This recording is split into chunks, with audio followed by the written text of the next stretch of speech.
দশ টাকা। আরে আরে ভাই জানো ওখানে তুই 500 টাকার নোট রাখি আর 10 টাকার নোট রাখি, ও 500 টাকার নোট রেখে 10 টাকার নোট নে। আরে তাই নাকি? দেখি আয় তো দেখি। দশ টাকা।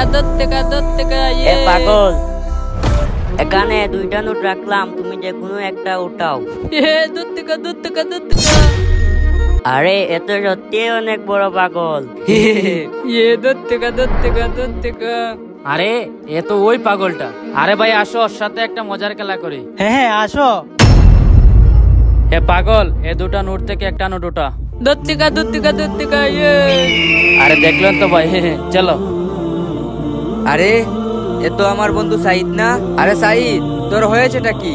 তুই এভাবে পাগলের মতো বসে থাকিস, সবাই তোকে 500 টাকা আর 10 টাকার নোট দে, তুই 500 টাকার নোট রেখে 10 টাকার নোট উঠাস কেন? তোর কি মাথা টাটা ঠিক আছে নাকি? আরে ভাই, পাগল আমি নই, পাগল এই দুনিয়া। আমি সবার থেকে 10 টাকা জমিয়ে লাখ টাকা জমিয়ে ফেলেছি। যেদিন থেকে আমি 500 টাকার নোট উঠাবো সেদিন থেকে মানুষ আশাই বন্ধ করে দিয়ে দিবে। যারা আমাকে পাগল বলে তারাই হলো আসল পাগল।